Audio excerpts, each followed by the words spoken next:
بہت سے زاویے اور پہلو اور دکھ ہیں رشتہ داری کے، احساس رشتہ داری، احسان رشتہ داری، پریشان رشتہ داری اور پشیمان رشتہ داری۔ شاید ہمیشہ ہی ہوتا ہو کہ امیر رشتہ دار، دوست اور بہن بھائی اچھے بھی لگتے ہیں، عقل مند بھی اور حسین بھی۔ کچھ زیادہ مجھے معلوم تو نہیں ہے، مگر ہم نے بڑوں سے ہمیشہ ہی محبت بھری باتیں سنی ہیں اور خود کی یادداشتیں دہراتے مسکراتے جاتے ہیں۔ معلوم پڑتا ہے حسین وقت رہا ہوگا، میں کیسے تصویر بناؤں، مجھے کیا معلوم، یہ تو اس سے گزرنے والوں کی مسکراہٹیں ہیں۔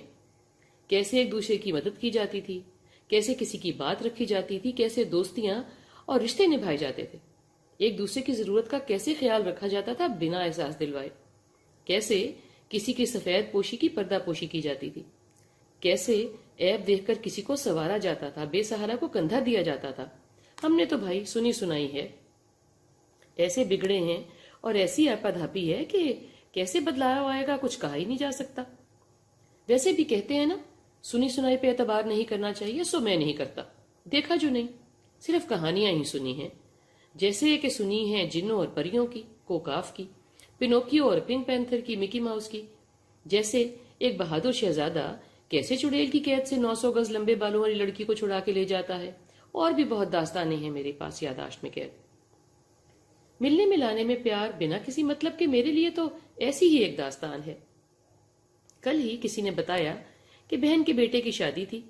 جب بلانے کا میسج آیا جس میں لکھا تھا آپ کی شرکت باعث رحمت، برکت اور بھی بہت کچھ، ظاہر ہے سب کو یہی میسج گیا ہوگا، تو اس نے کہہ دیا کہ میں نہیں آ سکتا، ایسے ہی لاڈ کرنے کے لیے۔ سمجھا کہ جھٹ فون آئے گا کہ ایسے کیسے، آپ کے بغیر شادی کیسے ہو سکتی ہے، وغیرہ وغیرہ اور مزید وغیرہ۔ اس کے بالکل برعکس واپس میسج آیا، کوئی بات نہیں، میں سمجھ سکتی ہوں آپ مصروف ہیں، اور بس، اس کے علاوہ کچھ بھی نہیں، کہ دعاؤں میں یاد رکھیے گا، آپ کی کمی محسوس ہوگی، اور یہ حال ہے مستقبل کا احوال، ہم کیا سوچیں بھلا۔ کہیں کہیں کچھ مسائل حقیقت بھی ہیں، اگلے دن ہی کسی خاندان میں مرگ ہوئی، کوئی گیا کوئی نہیں، مگر کچھ کا تو مجھے معلوم ہے، بہت رکھ رکھاؤ والے رشتہ دار ہیں۔ بتانے والے نے بتایا جب صبح موت کی خبر ملی تو معلوم پڑا کہ شام کو جنازہ ہے۔ افسوس تو بہت ہوا، جب ہم کراچی میں رہتے تھے ہمارے بہت پیار تھے اور آنا جانا بھی باقی خاندان سے زیادہ تھا۔ اب اکیلا بھی جایا جائے تو 50,000 کا ٹکٹ، آنے جانے اور رہنے کھانے کا انتظام کا خرچہ الگ، کیسے کوئی پوری ڈالے۔ یہ بھی ٹھیک ہی ہے، آج خود کی ضروریات زندگی میں سے خوشی غمی کے لیے نکالنا بھی آسان نہیں ہے، اور یہ بھی ٹھیک ہے جو خرچ کر سکتے ہیں وہ آج دوستوں کے دوست ہیں، نہ کہ رشتہ داروں کے۔ اونٹ تو کسی قربت بہتر نظر نہیں آتا۔ شادیوں کا بھی یہی حال ہے، کوئی پیار تو ہے نہیں، پھر بھی خوشی غمی میں جایا تو جاتا ہی ہے۔ اب اگر مقابلے میں کپڑے پہننے ہیں تو مشکل، اور ساتھ میں دینا دلانا ان کے مقابلے کا ہے تو مہا مشکل۔ اس سے بہتر لوگ سمجھتے ہیں کہ نہ ہی جایا جائے۔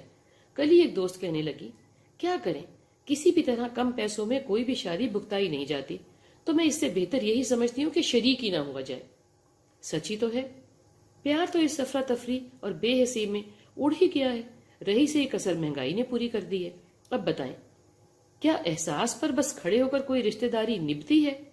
میرا کہنا ہے رشتہ داری کیا، بچے، ماں باپ اور بہن بھائی بھی نہیں نبھتے۔